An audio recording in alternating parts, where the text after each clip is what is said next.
Podcasting's choice. From coast to coast, continent to continent, right here 24/7. PMR. Helen. Yes? Helen. Cavebabble.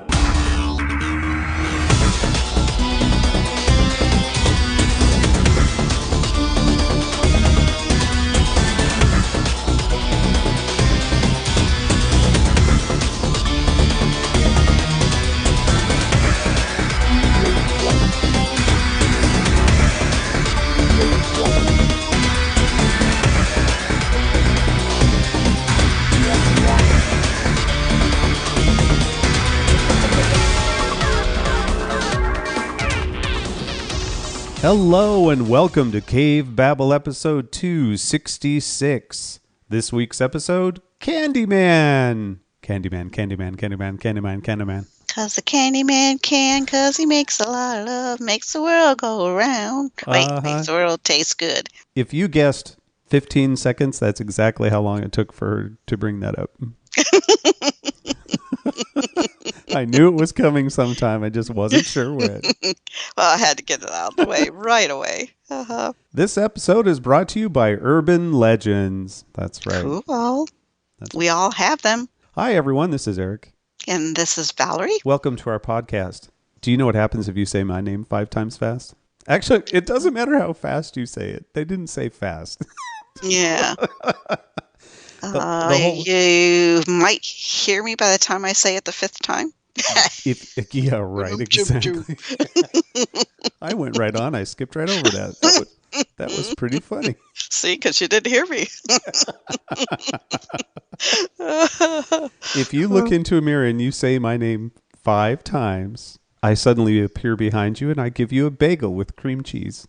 Oh, yum. Okay. That's what happens. What happens when we say your name 5 times? It has to be in a mirror. You can't just be saying it. You get a flu shot. Crap. Well, I still find that preferable to a hook in the back. So That's true. That's true. let's go with that. It is nearly Halloween, so of course we had to cover a horror film of some sort for the Halloween season. This was a horror film? I thought it was a comedy. It is a comedy of errors. A comedy of errors.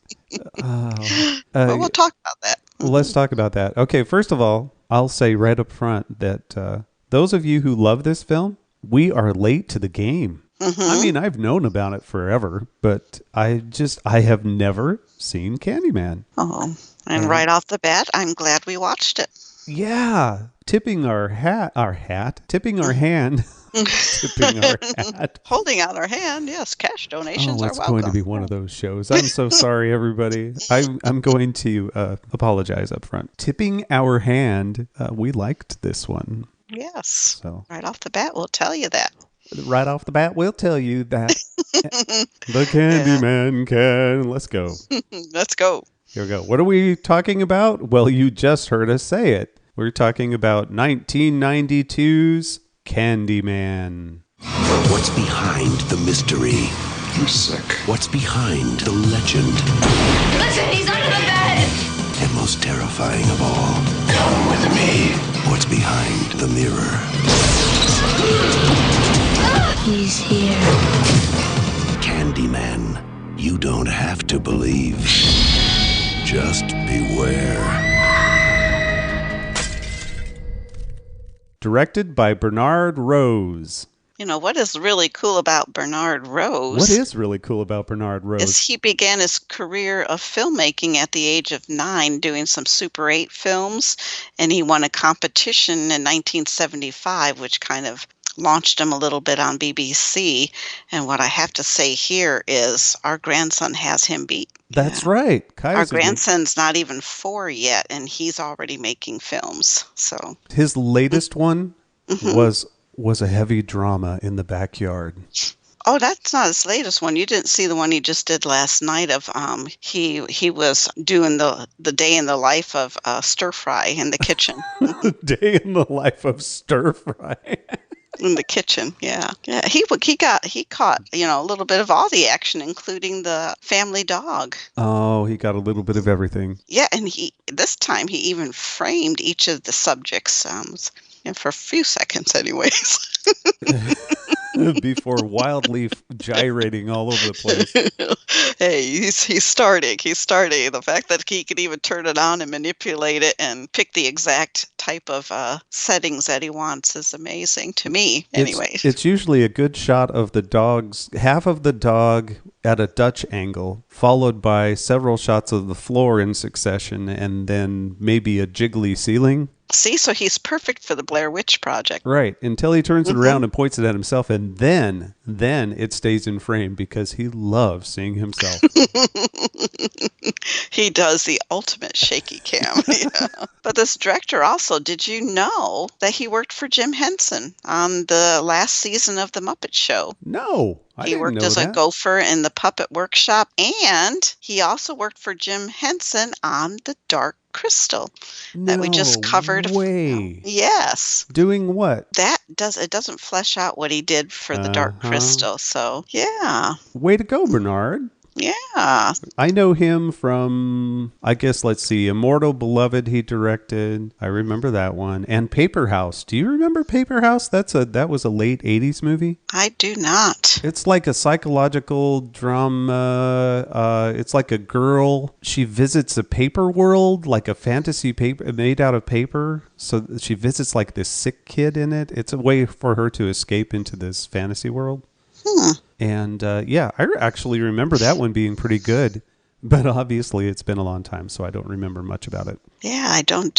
So he actually did that before Candyman, huh? Yep. That was back that would have been late 80s. Yes, that's 1988. There you go. Boom. Nailed it. I think we saw that one together, but it's been a long time. Yeah, but I don't remember it. Watched that when we were living in Montana. That's how long ago that was. That was, yeah. Yeah, I've slept several nights since then. So. I know. I could remember watching that movie in the early 90s up in Montana, but I don't know. Where are my keys right now? I think they're upstairs in the cabinet, but I'm not sure. So don't go into our cabinet, you people. You people. Because it's probably not there.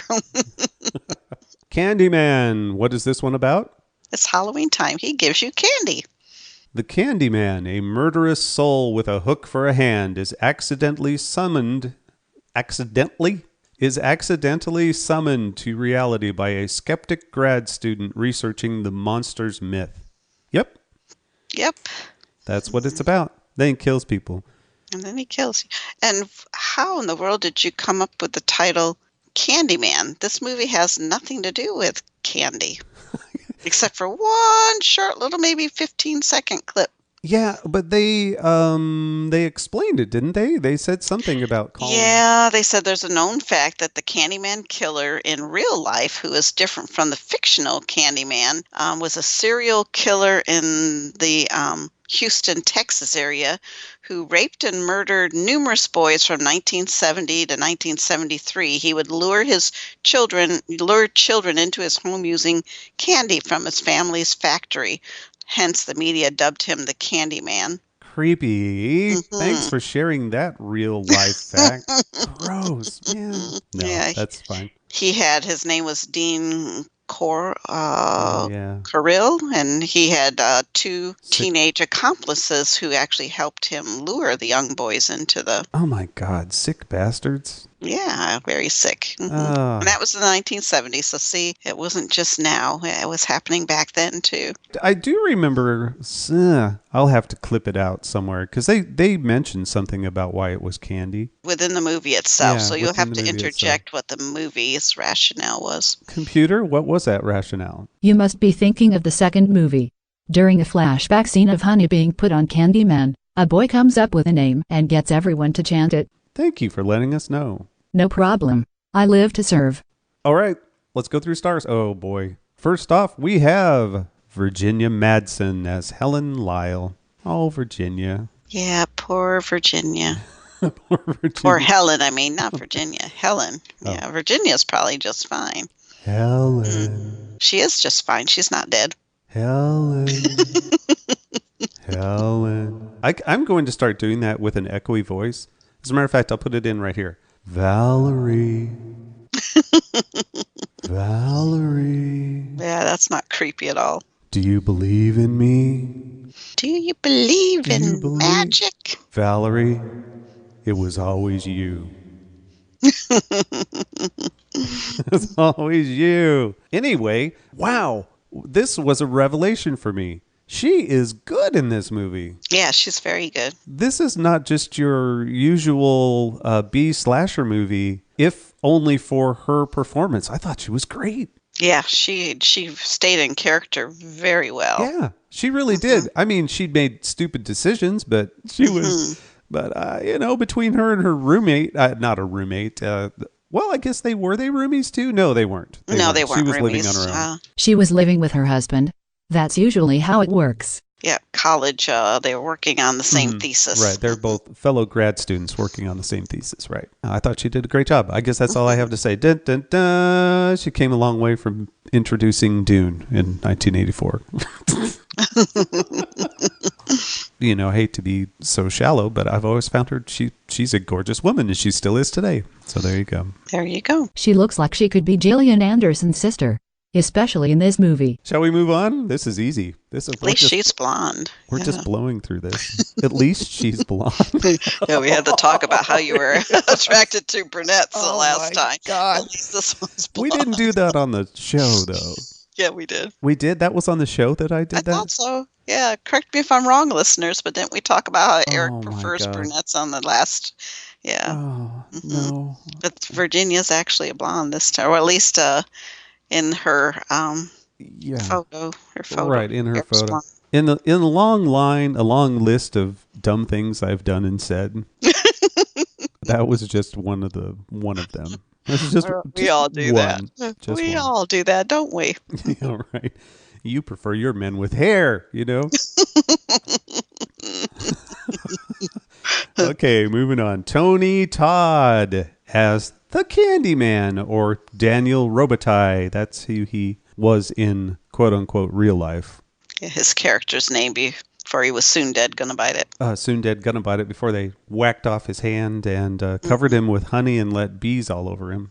They chased Candyman through the town to Cabrini Green, where they proceeded to saw off his right hand with a rusty blade. Nearby there was an apiary, dozens of hives filled with hungry bees. They smashed the hives and stole the honeycomb and smeared it over his prone, naked body. Candyman was stung to death by the bees. Yeah, what an awful way to die. What a terrible way to die. Yeah, that's a horrible way. You know what? That gets brought up. I don't know how many times his origin story is told to us. I've seen all 3 films now. And have you? Yes, I have. And only the first 2 are worth watching. The third one is horrible. But I'm getting really tired of hearing his origin story, even though it's horrific and I can understand why he's upset. I'm not quite sure why that makes him kill people over and over again, because he doesn't just kill white folk. He kills lots of folks.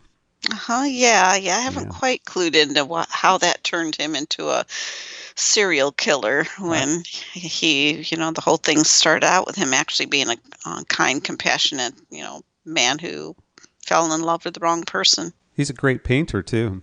Mm-hmm. But Artist. Oh, okay, fine. Artist. Yes, most painters are artists, yes. Well, right. no, because painters can paint rooms, and they're not. Well, I guess they are an art hell? form, and a painter. See, when Okay. you say painter, I think of someone who puts up painter's tape and gets the good old paint roller and He's paints a fine rooms. art painter. How's that sound? There you go. He's a fine art Paints painter. portraits. And falls for his subjects, apparently. He does a fine job. One thing that I did notice, especially since Tony Todd is well known for the horror convention circuit, he's spent years and years, I guess he's still doing it, I don't know, But he's always out at the conventions and is popular at the conventions, I guess. But he doesn't do a whole lot in this movie. And he doesn't even show up for like the first 40 minutes or something. Right. I can't remember. I wrote it in my notes when he shows up. It's like, oh, hey, 44 minutes. At the 44-minute mark, Candyman arrives. And I say, awesome voice. And that's for sure. Helen. Yes? Helen. Even though they give it that whole echo thing, he has a great voice, period. Yeah, he does. Such a good voice. I want him to narrate my next book. I wonder if he does any audiobook work. If he hasn't, he should. Yeah, if he hasn't, he should. Right. I'm sure he's done voiceover for video games and things like that, too. I would have Here to you look it go. up. Mm-hmm. He's often used as the narrative voice on many film and television trailers. Yeah. With good reason. He has a great voice. So. His tragic backstory, I could see why he'd be upset with people. I think if I were killed that way, I would, boy. I guess just like you... like other races very well after that either myself, honestly, I would say. And I know that you were wondering, you know, at one point in time as we were watching this movie, you said had to have used real bees there. And actually they said that they did use young bees. And the reason why they used young bees is they thought that they would be unable to sting. Well, that's not true. I guess this guy got stung 26 times during the filming. They used the real bees in the filming of Candyman, and he was stung 26 times. 26. I think, you know what? Okay, that's a very specific number of times to be stung, well, right? You just have to count the welts. Yeah, well, but that is multiple scenes. I mean, they filmed them over and over again. They didn't do it all in one take. Right, but the welts don't go away like instantly, so I imagine all you got to do is count them.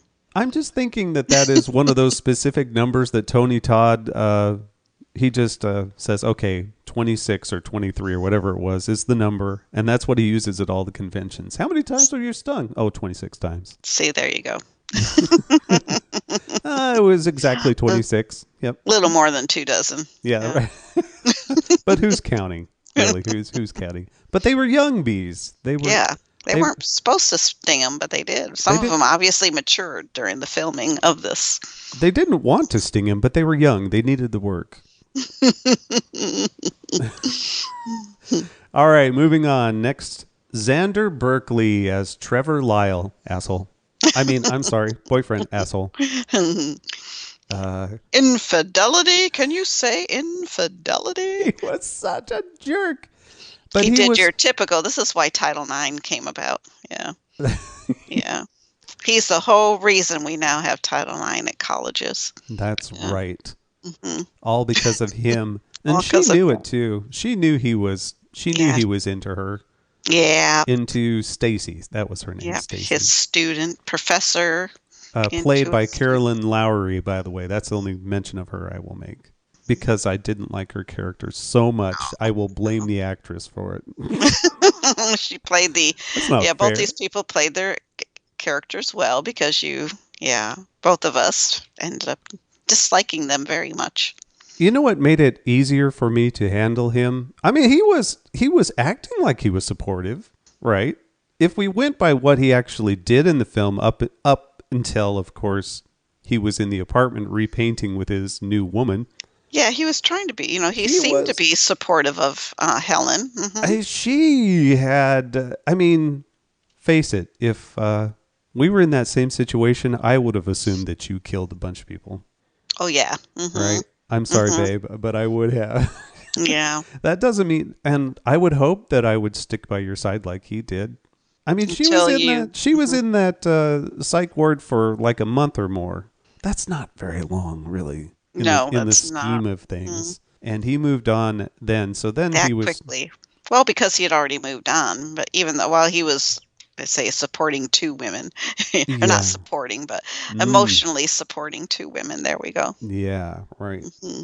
Well, my favorite, anyway, what made it easier for me to take was all I pictured was him standing in a kitchen with a giant knife blade through the front of his mouth through a milk carton. Oh. And that helped, like he was in Terminator 2. Oh, okay, that's where it came from. He was Todd. I think that was his name. It's not my mother, Todd. I think that's what his name was in Terminator 2. Anyway, he was the jerky stepdad. Foster dad. And he was killed in the kitchen. Yeah. Mm-hmm. After he was complaining about the barking dog, and the Terminator was on the phone, and she nailed him. That's quite redeeming, yeah. Mm-hmm. Yeah. So there you go. Goes Xander around, Berkeley, comes around, yeah.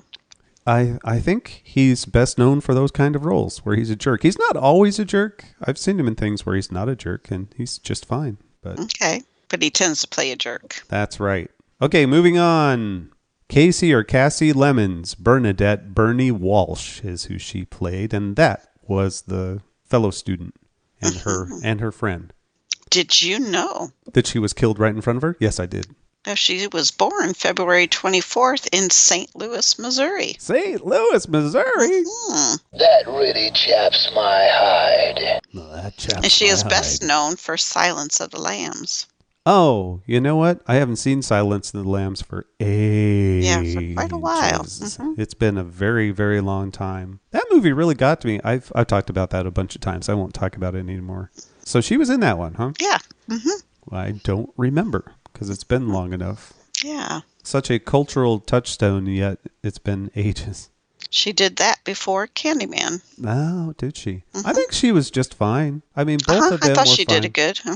Played her role well. Like I said, I did question their choices. Well, she was questioning Helen's choices all the time. Yes. Like, seriously, you're going to go down to the projects and just walk around? And she was correct. She was trying to make Helen make better choices, but she wasn't able to. Oh man, especially the bathroom. Okay, we'll get to the bathroom scene in a little bit.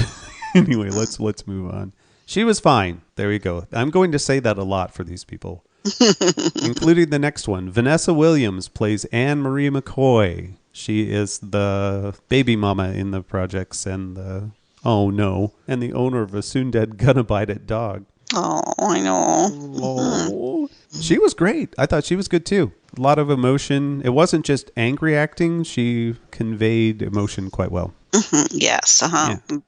The love for her child and wanting, the best for her child. And yeah. Mm-hmm. I liked how the struggling single mom. Mm-hmm. I liked how when you went into her apartment, it didn't just look like it. You wouldn't have known where she lived by what her she apartment was trying looked to. Like. She was doing the best with what she had. Yeah, living the best that she could within her means. Right, but you step right outside her door and it's like, whoa. Mm-hmm. Although the graffiti art was really good in this movie. I enjoyed that, but I don't know if I want to live right in the middle of it, but if you have no choice, if that's your only option, she was making. That's what I liked. I liked how they portrayed her trying to make the best of what life was throwing at her. Exactly right. Mm-hmm. This all takes place in Chicago, by the way. So let's see here. It's the Cabrini Green Housing Project is where it takes place in Chicago. Okay. DeJuan Guy plays Jake. That was the kid.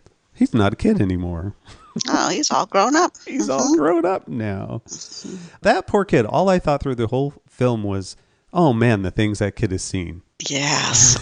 At such a young age, because he was, probably 9, 10? Yeah, somewhere in that range. The character that he was playing, Jake. Oh my goodness. I mean, up to and including, holding poor person who's burned to death. Well, almost to death at that point, coming out of that fire and holding her hand and kind of half dragging her out. Mm-hmm. Man, that kid has seen some stuff. He's messed up for life, right? You would think so. Huh? He is messed up for life. Mm-hmm. Mariana Elliott as Clara. She's barely in this movie. This is the flashback kill. I say it. Yeah, it's a flashback because it was a story being told. The girlfriend who soon dead gonna bite it at the beginning of the movie. Mm-hmm. Whose boyfriend was Ted Raimi. Billy, playing Billy. Sam Raimi's brother, has been in a bunch of his films, if not all of his films. And every time I see Ted Raimi, he just seems like a goof. And here he was playing kind of the horn dog boyfriend, and it just didn't fit. No, it didn't. It didn't fit at all. But they had to set and I think that's where I don't like when horror films use the cheap jump out moments. Yeah, the cheap jump out scares. And that is the one thing that I didn't like about this movie, is it used enough of those to make it irritating. There were lots of dark spaces and like gazing through the medicine chest into the dark apartment next door. Things like that where they're zooming in slowly and you're like, it's going to happen, it's going to happen, it's going to happen. And then it wouldn't. And then something. And then it does, yeah. And then something else would happen. So I know horror films have been doing that forever, but yeah, cheap shots. Yeah, cheap jump shot. It's let's build the scare. Like you know why we don't like them? Why? Because they work. That's true. Because they work. Because they work. They make us jump every time, and then we hate it. Yeah. It's like Elf, playing that music box and just waiting for that music box to go off. And he knows it's going to go off. And you know it's going to happen any second now. Oh, my goodness. Okay. Okay, I have to correct myself. So now in the Candyman trivia, I've clicked into Candyman trivia. And this says that Tony Todd, the Candyman, was stung by bees 23 times during the space of the Candyman trilogy. Oh, across all films, 23 times. Now it is even more suspect, that number. He not only kept count through 3 different films, he still remembers it to this day. It was 23. And so now you can see it's already different. 23 here, 26 on his bio. So I think it's probably the first thing he leads off with when it's like, I'm here with actor Tony Todd, 23. I wonder, when the statement of the 23 and now, just like the fish story, it's now grown to 26. And I wonder what it is today. It's probably up to, 102 or something like that. He's been stung more times than he's had dates. Gilbert Lewis. Have I introduced you to Gilbert Lewis? No. That was Detective Frank Valento, the detective, which I was just positive through 3/4 of this film, I was positive that man had something to do with Candyman. But it never fleshed it out. Part of the cult or part of the, something like that. There was something suspect in that, and there wasn't. There wasn't. Nope. But you thought for sure he was part of the Candyman's, congregation. Yeah, his little congregation, that little gang that was running around. Not allowed the Candyman to do his kill and move on, because so it's almost like once he did a kill, he was okay for a while. The gang led by Terrence Riggins. That's who played him. Mm-hmm. And he had a hook too, right? Yep. He was carrying around a hook. He was carrying around a meat hook, yeah. Yeah, and he beat up Helen. He and his gang beat Helen up in that infamous bathroom we'll talk about. Speaking of gangs, now I was correct, right, in that there were actual gang members used in the filming of this movie? Mm-hmm. Do you have that trivia? I do. It does say that the producers had to make a deal with the ruling gang members to put them in the movie as extras to ensure the cast and crew's safety during the filming. Oh my God! So even though they had this arrangement, a sniper still put a bullet through his production van on the last day of filming, though no one was injured. Is that something that there is? Are there gang snipers?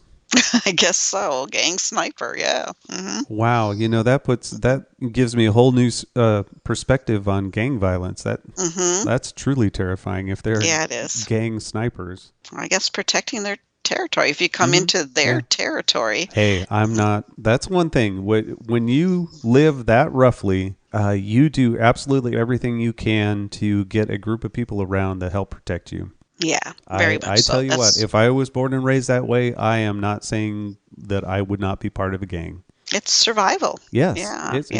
Yeah. And I would imagine you would need the sniper because, like I said, you've got to be, you better do that one-shot kill. Yeah. Oh, boy. Oh, boy. There's only one other person that I want to mention on this cast list, and that is Kenneth A. Brown. That would be who played Castrated Boy. Remember that part? The castrated what boy. What a role that was. I guess I don't remember. In the bathroom. That's why she went in the bathroom. There was that's right. Yeah, there was the story. Poor boy that was... Go ahead. Yeah, which was told to her by Jake. I believe he told that story of a boy who was castrated by the Candyman in that bathroom. And then we get a scene of the boy holding his crotch. Yeah. And that was that guy, Kenneth A. Brown, and that's what he was listed as, castrated boy. Oh, what his the bit hell? Part. Well, a little bit more than a bit part, yeah. Oh, man, he went through all that makeup and all of that just to be castrated boy. Ow. Oh, I wonder what he did later on. I'm not going to click because I don't want to know. That'll send me down an alley I don't want to go down. And that's it. That's all I have for cast. This is all based on a short story by Clive Barker, so I was right. It is a Clive Barker story. And he was the executive producer of this. The story was The Forbidden? Is that right? Do you have that trivia too? I think that's the name of the story. At least not yet. I do not have that in front of my eyes. I have not read any Clive Barker books. Have you? You haven't? I know we have them, so I think I have. We have several on our bookshelf, so that name sounds very familiar, so I must have read at least one. He's a famous horror writer. Yeah, we've got several. At least, yeah, that name's very familiar. He's associated with little S&M, sex, horror, lots of blood. I don't know. I haven't read his stuff, but I know that, some of his Hellraiser is based on his work. So that whole series of films. We saw, which one did we see? The Nightbreed. We watched Nightbreed. Yep, and that was a Clive Barker book. And anyway, so this one, not so much. I don't know if I would associate Candyman with his style of writing, except for maybe, he does a lot of urban work and, maybe the blood everywhere. Oh my God, there's blood in this movie. It's just flung all over the place. There are entire scenes, entire rooms that just have gunk. Just bloody, grody gunk everywhere, flung on the walls. That had to have been fun. Production had to be fun. Yeah, it had to have been. It had to have been fun. I wonder how much of the filming was done in areas with just existing art, or if they added a bunch. I know they did add. The suite for the suite, suites for my suite, or whatever, or for the suite, suites for the suite. That was all added.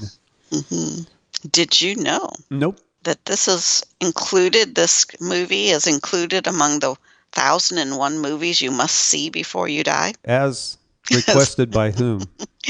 Steven Schneider. Steven Schneider. Steven Schneider. That's Steven Schneider, huh? Yeah. Who's Steven Schneider? Who is Steven Schneider?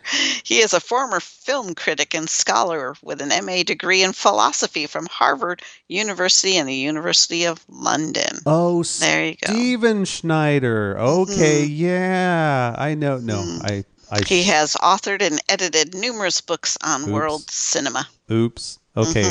In other words, Eric, you really should know Steven Schneider, and I don't. Whoops. I do know that the music was by Philip Glass, which I caught. I was instantly hooked.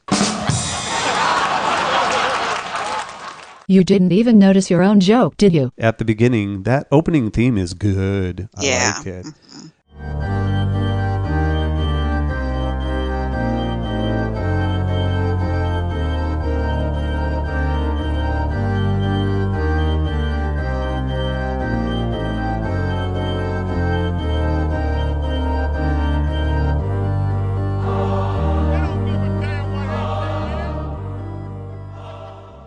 But it just so much reminded me of Koyaanisqatsi, because he did the music for that, and it was very much like that. And as a matter of fact, that whole opening, there were all those overhead shots of the city sweeping through the city.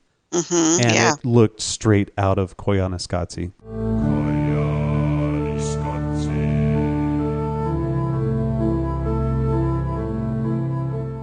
It sounded like it. It looked like it. And I kept chanting the name during that opening sequence. Yep, you did. So Philip Glass is a love him or not kind of composer. It's a lot of droning chords, and listen to this soundtrack. And he does a lot of music just like that. And I think as I was reading, I read a trivia thing with him in it. Did you see something in your list? He Not didn't yet. realize that the movie was going to be so bad. Yeah, there's a lot of trivia on this movie. So if it is, it's not right up here towards the front. Yeah. It was something along the lines of when he composed the music, he thought it was going to be a completely different style of movie. And when he saw it, he was like, "Oh, that's just a, slasher, story." But since then, he's made enough money off of people liking this score that he's kind of warmed up to it these days. And said, thanks to that movie, I get a little check now and then for that film. And so I guess I did a good job. I guess I did a good job. And I'm assuming that among horror fans and fans of this film, that this is probably a famous score. I can imagine that this one is very popular with the horror crowd. I wouldn't know. I like Philip Glass, though, so there you go. I guess the Candyman in Clive Barker's original story was supposed to be a Caucasian with a jaundice, an unnatural shade of yellow, and an unruly red beard is what the character in the book is described as. So he's pretty much completely opposite of Tony Todd. Yeah. So he's a ginger. He's a redheaded guy. Yep, ginger, a jaundiced ginger. Oh, that's interesting. And I'm sure it takes place over in England, since that's where he's from, is that area. Possibly, yeah. I think the original story takes place at a fictional British housing project called Bob's Corner. Oh, there you go. Bob's your uncle. And that's his corner. Yeah. Right over there. Oh, that's Bob's corner. So they brought it over here and changed things up, and they actually did a good job. I think the social issues that were brought up in the film were right on the money.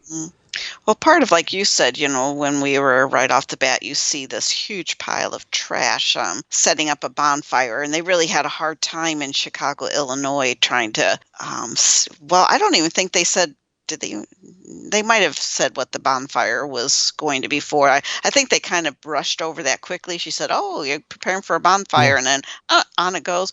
Well, they had a hard time placing this bonfire into Chicago because, like you said, in Clive Barker's book, it was set in Britain, and so this bonfire was a traditional Guy Fawkes night celebration. Was the Guy Fawkes fire. Okay. But it seems that we don't do that here in the States. They had a hard time tying in the bonfire in this movie. It was actually one of the clips that I hoped to grab because it cracked me up. That scene when Jake talked about the bonfire, it's like, and that's for the bonfire, for the party. Somebody building a bonfire? Yeah, for the party. Yeah, that Something was it. along those lines. For the party. Oh, okay. The party. And that pile was huge. Yeah, it was. Well, it's like everybody, I envisioned it as, how here we'll have trash days, large trash days once or twice a year here in our area. And that's what it reminded me of, is like, except in people like maybe moving out of those apartments and not wanting to take certain stuff with them. That's what I envisioned it. That was a trash heap that was designated here. Throw all your stuff here rather than just leaving it in the room or whatever. Right, yeah. Yeah, just put it all here. Did you know? No. That Dijon, right? Is that how you say it? Dijon Guy, the one who played Jake. He was referred to as One Take Jake because he always finished all of his takes flawlessly. Dewan guy. Dewan. Okay, excuse me, Dewan. One Take Jake, huh? He nailed One his Take scene. Jake, yeah. So as a child actress, he was good at what he did. Especially since he was a child actress, according to you. Actress. Okay. He was even better computer at actor. Yeah. No. It's much more funny that way. Exactly how long is the hook that he uses? The Candyman long hook? enough to go all the way through your...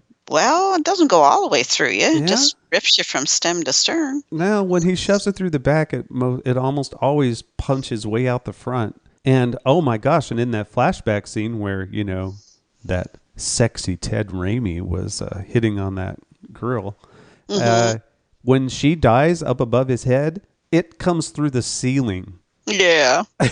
He punches it.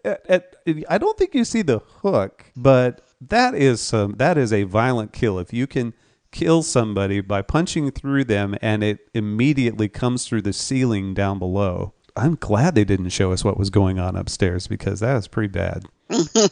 No, it's like any of these. Anytime someone is stabbed through, if you see the blades from the front or the side, they're about 15 feet longer than they actually are in the movie. You know, you always have, like, arrows are always longer because they have to have a shaft go through the front and then another one out the back. And so they're always suddenly, 2 feet longer than they actually are. Which is okay. Urban legends. They chat a little bit about them. They talk about, the stereotypical gators in the sewers that, somebody flushed an alligator and it grew to huge size. Things like that. This, for a made-up one, kind of Slender Man, is a good example of that sort of thing. This is a good one. It has a tragic death, so you can kind of sort of get where the bad guy's coming from, or well, you really can get where he's coming from. But then I have a question about his motives, though. Okay, he has to be believed in for him to have power. Okay.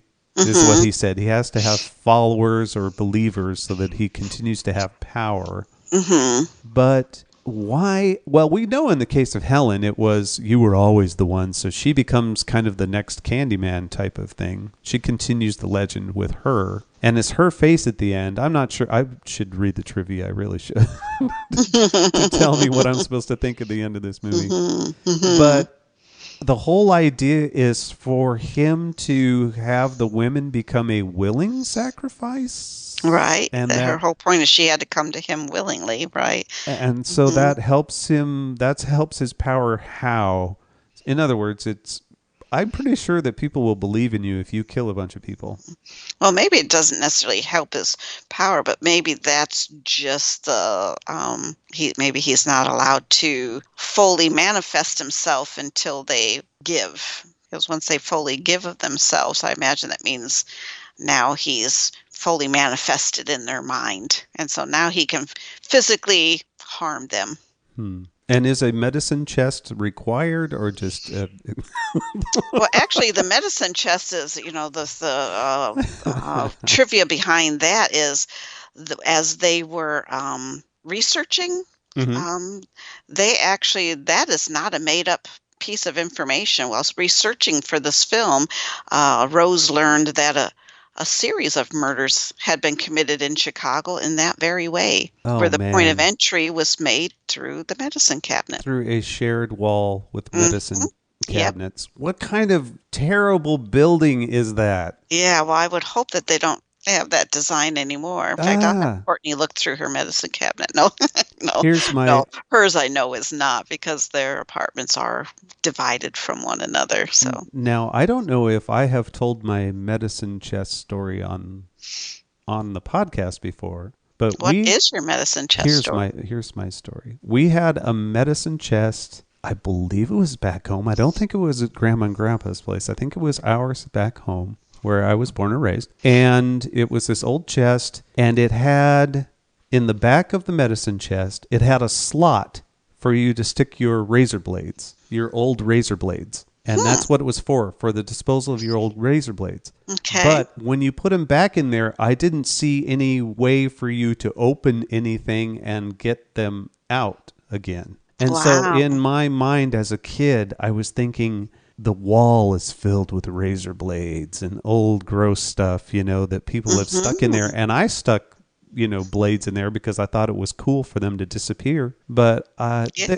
there had to have been a way. Somewhere in that chest is something you unscrewed and took the blades out and threw them away or something. Yeah, I don't know. Good question. But yep.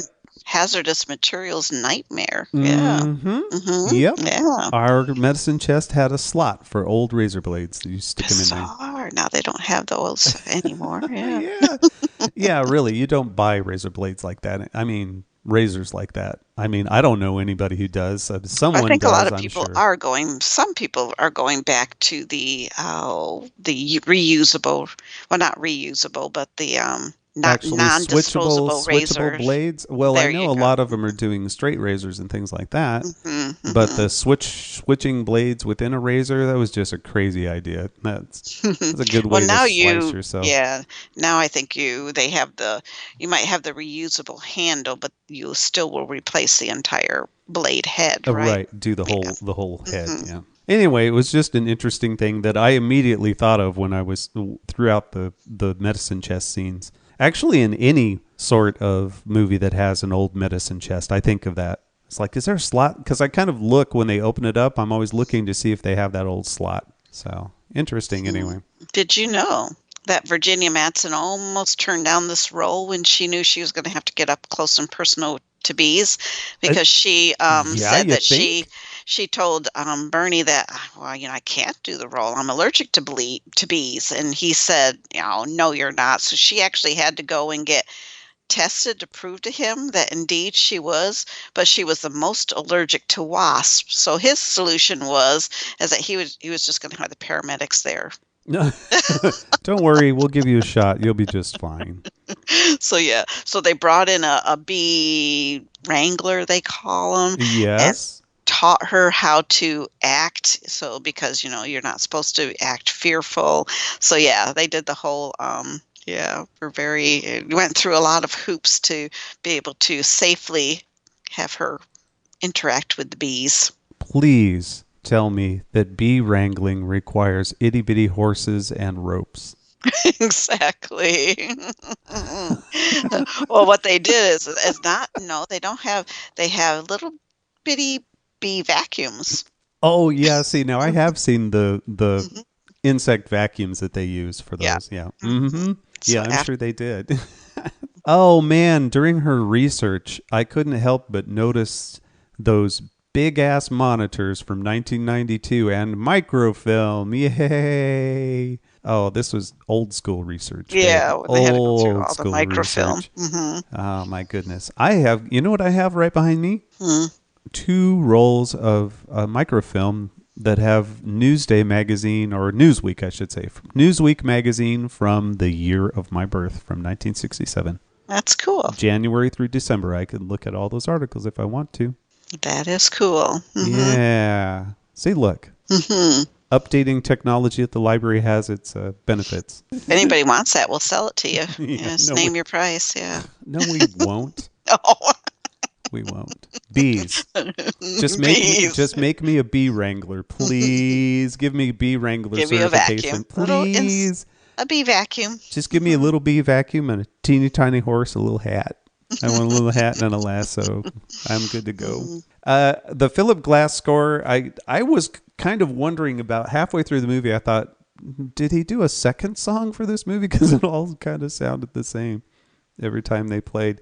I know it had to not be the same, but that is one of the, I guess, traits of Philip Glass music, is kind of like Brian Eno music. It's just a lot of droning. Mm-hmm. Mm-hmm. Smoking. Oh, good Lord. Can we talk about smoking? Yeah. My goodness. Yeah, this was back in the day, huh? Welcome to 1992, because every scene, especially in the restaurant, there's that one restaurant scene, every single person in that scene is smoking like crazy, not just a little bit, but all over the place. So, yeah, it's a very different world these days. Yeah, interesting. Yeah, because back in the 80s, you didn't, think of it, but now it is just like, wow, look at all the smoking going on. See, and that's one thing that I was going to say, did they really have, did people really smoke that much? I don't remember growing up people smoking that much. I can remember lots of smoky restaurants, and I remember moving ashtrays in restaurants all the time. We would shove it to the other side of the table or down. Yeah, or put it on a different table. I remember that. So I can remember never liking the smell of it. But coming to restaurants, and I'd actually, move this ashtray off my table because I didn't want to smell the ashtray while I was eating. Yeah, I remember that. Did you know that Virginia Madsen actually was hypnotized during this filming of the Candyman? They would hypnotize her and give her a trigger phrase for her scenes with the Candyman. Seriously? Yes, uh-huh. So as time went on, because they wanted her to actually look like she was under Candyman's spell. But as the filming went on, she became very uncomfortable with this and told them, to stop. She wasn't going to do that anymore. And Bernard Rose said, "Oh, come on, we'll just have somebody with a shot here. Don't worry Yeah, we'll about just it. have a psychiatrist there to, We'll have a psychiatrist next to the to make sure you're guys not with your harmed while you're shots for the bee stings. Don't worry, it's okay. We got you covered." I'm surprised that she worked after this film. Yeah. And the director also had Virginia Madsen and Tony Todd take ballroom dancing classes together so Really? that they would have more of a romantic connection when they were playing their characters. I think that should be the number one thing they do for all films. If you're going to have a romance. No, just in general. Just make all of your actors take ballroom lessons. Well, but you don't want people who are supposed to hate each other do ballroom because, the whole point of the ballroom was to develop a romantic connection. Okay, all right. So, you wouldn't want Terminator to be dancing with his, the guy is trying to kill him. This next one, I already talked about this, but this is why I take notes because of this. That Candyman is mean. He even de-dicked a kid. I know. Poor. Yeah. Okay. I mentioned that to mention the bathroom. And here's why. There are certain scenes where, and actually I think they do a pretty good job of it in most things. Another one I think of is the first Saw film. Scenes with gross bathrooms. With just crap, literal crap, on the walls and all over the toilets. And this has one of those scenes, and all it takes is someone to come in and just cover their nose and do the, oh my God, and sell it like that. And I can smell it in my head. I can just smell it. And they're so gross. There's a good one in Desperado as well. There's a really nasty bathroom scene with Quentin Tarantino in that one. And all of those scenes really get to me because I can just smell it in my head. Anyway. This is a me thing, not a you thing, I know. No, but as she was in that bathroom and, the more she was in there, the more she had her hand over her nose and mouth and gagging, you could, by the end of that scene, almost smell it yourself. Oh, jeez. I think Helen's problems would have been a lot less if she just wouldn't have picked up that stupid cleaver when I was like, why did she that made no sense of why she picked it up. Come on, nope, everybody would know you would think most people these days and even those days would know when you walk into a crime scene you don't pick up the weapon that was possibly used. No, when you see the headless dog with a cleaver, leave it alone. Don't touch the cleaver, especially when you hear the noises from the bathroom next to it. That's just don't. Because, and then walk into the room where the young lady is, and scare her to death, and then don't hit the young lady with it. It's like, come on. I'm sure it says something about me psychologically as well. Those kinds of scenes make me so uncomfortable. I just want to yell at the screen, don't do it. Yeah. Because whenever anyone is framed like that, it just bothers me. It bothers me so much when they're framed, and because the script says so. I realize that, but this is why we do a movie podcast, because I get into them.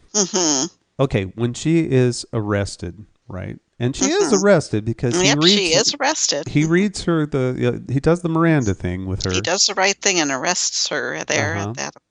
There is no way in hell that the news would not mention her name. The guy says, well, at least they didn't mention your name. Her husband said that. But maybe they didn't release her name to the press. I don't know. And how the heck was she able to just post bond bail and get out? And, okay. I'm not so sure. Well, she didn't post bond. Trevor came and got her. Yeah, I know. And he even said something. They didn't charge her with anything because they were hoping she would lead them to the kid. Right. They were wanting to find they didn't charge her with anything because supposedly they wanted to, you would think that they would at least do the minor charges, but maybe that's what it is because the minor charges, but that is true. The guy said they didn't charge her with anything. Okay, in their mind, she took a cleaver and she broke into a house, killed a dog, and then chopped the woman in the shoulder, and they're just going to let her go? I don't, and the kid's missing. Oh yeah, and the kid's missing too, and they'll just let her. Oh, okay, you promise not to leave town. Okay, right. All right. We're not going to charge you with anything right now, but we're watching you. So keep that in mind in case you go to where the kid's at. We're watching you. Oh, the slide projector. Yeah. Here we go. Or as I put in my notes, zoom and enhance. Again, ever since Blade Runner, where he was able to zoom and enhance almost around a corner in a photograph, this sort of thing drives me crazy. Candyman is in that shot, but only when she, on a projector, somehow on just a regular slide projector, she's able to zoom in and essentially enhance an area where he suddenly is visible. Yeah. That just drives me crazy. And if anyone has sat through slide projector shows during school, they're shitty quality. Yeah, you can barely even see what's on with them. I mean, they're fuzzy to begin with, and I remember the teachers, trying to focus in just to get it in focus, let alone trying to zoom in on this particular spot. Could be a relative, might be a donkey. I'm not quite sure who that is. That Aunt Phyllis in the front? All you have to do is zoom and enhance, and there you go. Boop. Did you know? If you look, I guess I didn't catch it, that the Candyman's coat is a very dark purple. And, emulating a certain Candyman, if we take a way back, or maybe not that way back. Is that in reference to that? To Gene Wilder's? Yep, Willy Wonka. Willy Wonka? Oh, I didn't realize that. Yeah. All I know is on the inside, every time I see him now, since that reveal scene where his ribs are all exposed and there are bees everywhere. Yeah. Every time since then in the other movies, as he's walking around, I'm thinking, underneath that, he's just all grody. All bees. Grody bees and dripping ribs underneath that. No. Bring me 1,000 mils, babe. Bring me 1,000 mils? Listen, he's here. He's under the bed. Bring me 1,000 mils. 1,000 mils. Of what? Yeah, I guess, whatever medication they all the time use to put psych patients down. I think later they said Thorazine. Is that what it was? Thorazine. Okay. Yeah, the good Thorazine shuffle, we would call it. All I know is in that scene, that's what he called for. Bring me 1,000 mils. Yeah. And later on, there was a stat. Somebody's doing something stat. Mm-hmm. Everybody's doing something stat. I love hospital talk. Yeah, stat. David Paymer was in this movie as the doctor, the psychiatrist. Yeah. And he lives like 5 minutes. Yeah, it's a small part. Talk about a bit role. They couldn't afford him for any longer than that. No, apparently not. When I think about it, he was probably one of the better known ones on that cast at that time.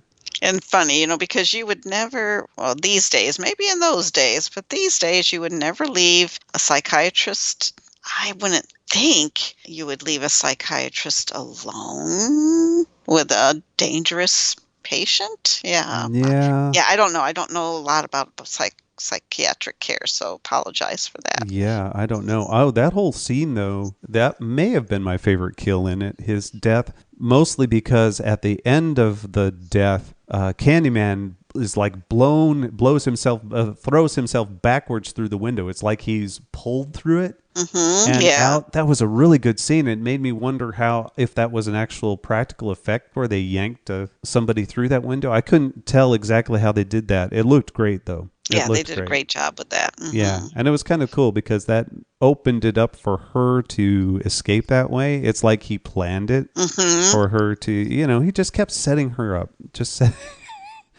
Setting her up and knocking her down. Helen. When she confronts her husband and his new girlfriend, suddenly we were in the no bra zone. Why were we in the no bra zone all of a sudden? Yeah, exactly. That poor actress. Who was that I had said played her? I can't remember. Anyway, I felt bad for her. I really did. Because that was by director's decree, right? That had to have been. Mm-hmm. And she just didn't show up at set and say, you know what? I think I'll wear this thin shirt and no bra in this scene. I'm sure it was all part of that character that that she was portraying. The sexy college student. Yeah. I just notice those things more these days. Not the new. Oh, really? That's not it. That is pervert. Yeah, I prefer brunettes. Man, I love brunettes. Prefer brunettes and no, I'm don't wear a saying bra. I should say those kinds of things bother me more now because I think there you go. Because I think, did that actress really want to do that? I mean, it's cool if it's their idea or if it's something. I don't know. I guess I'm thinking too much like a dad now. See, that's what happens when you get grown. Yep. And your father of two daughters. Yeah. Was it daytime or nighttime during that bonfire scene? Good question. I swear, but depending, it just went back and forth from being almost sunset to being dark to almost sunset dark, and all over the place during that scene. Mm-hmm. Well, that bonfire put off a lot of light, so maybe it did flicker with the flames. Okay, psychiatric wards. Do they have to, by law, have at least one jerk that works for them? Yeah. Because they all, in the movies, there is always at least one jerk who is going to abuse someone or yell at them or just, make fun of them. And sure enough, there's one in this movie. Yeah, and that's sad because I'm sure it does happen, but it's more rare than every place has one, Right. Now, here's something, a little bit of a goof, a continuity error, and let's see if you picked up on it. Oh. So in that famous bonfire scene at the end. Yeah. Okay, when Helen's going in to get the baby. Uh-huh, yeah. She's climbing around all the stuff. Yep. What color shoes did she have on? I didn't notice. I did notice. Know, exactly. She must have been wearing a bra, though, because I did not see any nipples, so... She was, this is a continuity error. It's like, come on, I was not looking at her shoes during this. But for those of you who have yet to see this film or want to go back and watch it again, observe her shoes. Okay. She's going in to get the baby. They start out as black. Okay, here's my question for you then. Here's my... she's going in, not the bonfire, excuse me. She's going back in to save the baby. Oh, okay, when she went back in to she's going in through the medicine cabinet to save the baby. Again, I didn't look at her shoes. Oh, no, I didn't either. Yeah, and when she climbs back through the wall, her shoes are blue. Oh, well, that happens when you go to the other side. She probably stepped in his candy. She probably did. That's... She comes back with a big bucket on one foot that's stuck on her foot. She's got gum. She's blowing bubbles. And no, here's mine, though. Now, when she went in to the bonfire, she was still blonde, right? Mm-hmm. What color was her hair when she crawled out? Yeah, see? What color was her hair, babe? What color was it? It was gone. It was gone. It was colored gone. Oh, that's mean. It was burned off her head. She gave up her life saving the baby. The worst acting of the whole movie. Is what it's what I think anyway. The very last scene with Trevor. Oh, Helen. Oh, Helen. Helen. Yeah, that was Helen. Bad. Helen. That's 3. Yeah, that was bad. It was so funny. He had to get to 5 while he was distraught. And oh my God, it was, and I'm sure the whole audience, everyone watching this movie was like, okay, that's 3. That's counting 4. Yeah. Oh, please explain the end of this movie, though. Because now it's her face in the graffiti on the wall that they pan out and it's her face. So is that a brand new mural? And now it has her face on it? Or was it there all along and she's Candyman? Or was it a timeline shift once she became, how those timeline shifts and all of a sudden you've now got an alternate future. It was always you, Helen. It was always you. It was always you, Helen. He said it was always you. Yeah, see, I know. That's I was trying to wrap my head around. Yeah. Wrap my hand around. My hook around, yeah. Was she always the one? That's what I asked you one time is, so was it really Helen? There was no Candyman? Was it really Helen that has No. done all the killings? Well, no, because I know better because there have been 2 other films with Candyman in them. And guess what? Helen's not in either one of them. So there you go. So, no. And I'm looking at Wiki. According to Wiki, it's showing that she has now entered folklore. So she now has become her own urban legend of the woman who killed people and climbed into a fire and saved a baby that I guess... Now, why? Okay. Why would the folks from the projects, why would they celebrate her when they think she was the one that stuck the baby in there? Yeah.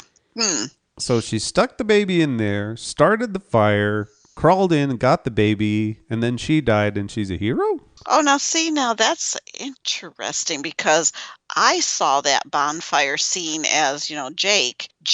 I thought I saw that. Jake knew that Helen was bait for Candyman. Oh, I think the kids just thought Candyman was in there. Oh, see, Jake saw Helen crawling up and crawling into the bonfire, and that's when he called everybody else saying, he's here or here. Candyman's here. And so I envisioned that as he knew that Helen was bait. And I assumed that he just saw someone out there and thought it was the Candyman. Maybe. Okay. See, interesting how different views. Yeah. No, I assume it's because the community knew that the Candyman existed, and so they already knew that. But the mom thought that she was a killer, and she was first in line to come pay her respects at the funeral. Yeah, very true. Well, but because she ended up getting her baby back, so I got my baby back, baby.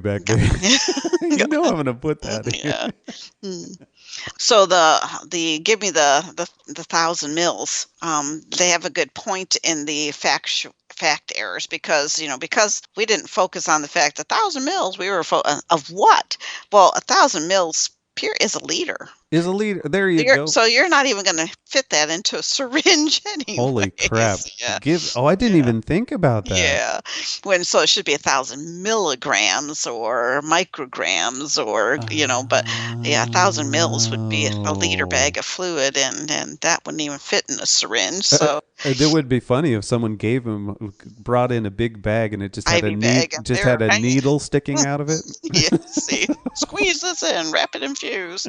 Yeah, and then your trivia about Candyman in the psychiatric's office. So if you look closely, I guess you can see the wires. So they did pull Candyman backwards through that window. Yeah, or his stunt double. They pulled through the window. They have wires. If you look closely, you can see the wires that pulled him back through. It was just the perspective was good, and I didn't expect it to happen, and so when it did, it was just cool. It looked really good. What else do you have? You have anything else at the end? No, that's except to say thumbs up from us. We enjoy. Yep. This is a good one, and avoid the other 2. That would be what I suggest. Valerie doesn't know, and she probably never will because I don't want to watch them again. Good, that's good. And if you don't want to watch them again, that says all because you especially the third pretty one. Crappy films. Oh my god, the third one's terrible. It really is bad. So yeah, thumbs up from us. It was better than I thought it was going to be, and I already knew that it was well respected among the horror community, and I'm not sure why I hadn't seen it before now. But yeah, I think that I'm surprised that it only has a 6.6 rating because I thought that for something that was filmed, 1992. I guess it wasn't that long ago, but I think it's held up well. Yeah, well, it's quite old at this point, but yeah. I think it's held up well as well. And it held up well as well. I said held up well as well. It held up well as well. As well, comma, I did. Yeah. Yes. Also, comma as well. Held up, as comma as well. It was at least as bloody as I thought it was going to be, and I didn't realize how far the plot went into Helen being suspected of the murders. I didn't realize that was part of it going in, so that was kind of a welcome surprise. Even though that sort of thing makes me uncomfortable, it was done effectively. So cool. It's like, yeah. And she made only half as many dumb decisions as a lot of people do in horror films. So Yeah. that was a plus. That was a plus. So yeah, if you would like to share your thoughts on Candyman, anyway. Cavebabble@gmail.com or head over to cavebabble.com, see a list of our shows. You may subscribe on iTunes, search for Cavebabble Podcast, and please, if you like what you hear, give us a review on iTunes. You may join our Facebook group, search for Cavebabble Podcast on there, and ask to join, and we will accept you.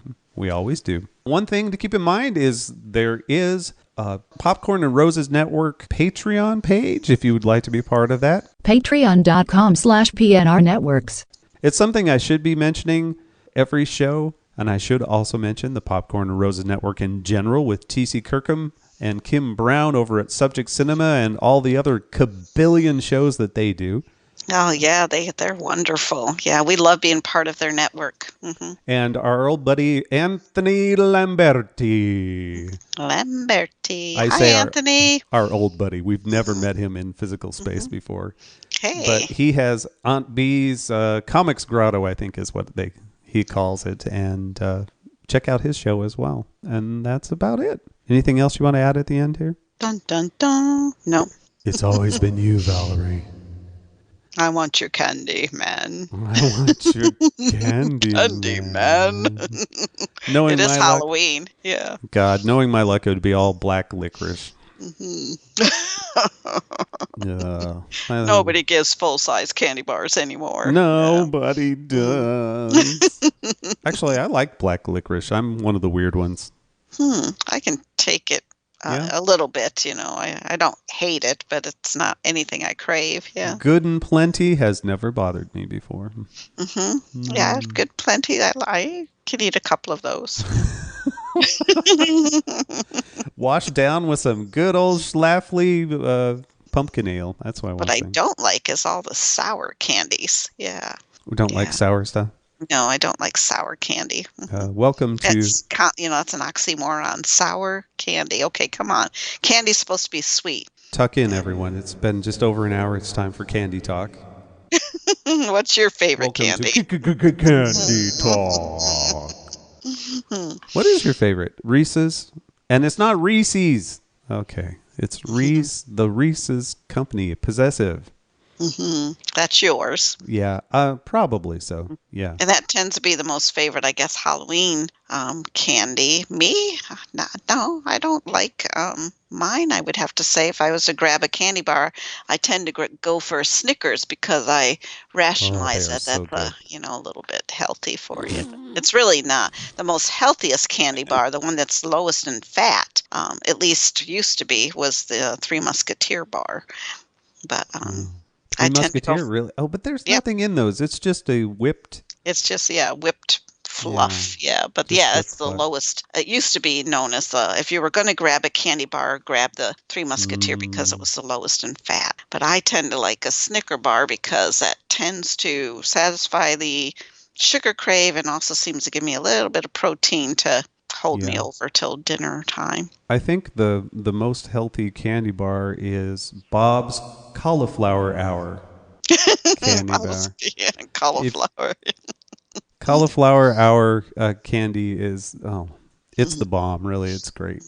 Well, everything, you take your it's kind of like, what is that? What do you make? There's candy that you make out of mashed potatoes, isn't it? Those and small children, like the fake the fake Mounds bars. Don't you take like mashed potatoes and the coconut, and you freeze them, and then you dip them in chocolate, and voila! Oh my God, you're really selling it for me. I tell you what. So now take that and make it with riced cauliflower, which people are passing off as mashed potatoes. Not the same. It's good, though. I like it. Yeah, I do like it, but it's not mashed potatoes. No, it is not mashed potatoes. I don't see. Okay, I can't believe we really are spending time on this, but it's Okay, that's one thing that I've never understood. Why you have to try to make things be something else. To me, it doesn't like all of the vegetarian things. It's like, okay, can we get something that looks and tastes like meat? Guess what? Vegetarians don't really want stuff that looks and tastes like meat. Why? That's part of what they don't like about it. Because they don't want meat, yeah. Well, I guess that's the whole point of the Whole30 people.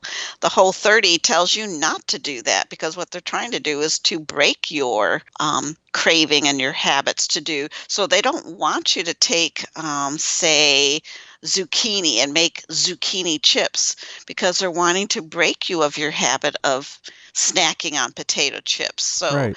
it just depends. But so many people are, here, take this, and it tastes just like steak. Yeah. If something tastes just like chicken, just save the money and eat chicken. There you go. Don't eat exotic meat and say, hey, that's okay because it tastes like something else. Well, that's not good. Yeah, then just buy the chicken. Right. Just buy the chicken. Or not if you're vegan. Or not if you're, yeah. If you're vegan, don't do any of that. No animal byproducts there. Anyway. All right. And that's Food Talk. Food Talk with We went from Cavebabble. candy to fake meat. Dun-dun-dun-dun-dun. All right. Thank you for all the downloads and listens, everyone. And happy Halloween to everybody out there. Yeah, that's good. Enjoy your parties or whatever you do that day. All right. Until next time, we're out of here. Bye. Bye. Candyman, Candyman, Candyman, Candyman, Candyman. Can. Yeah, don't finish it. Cavebabble.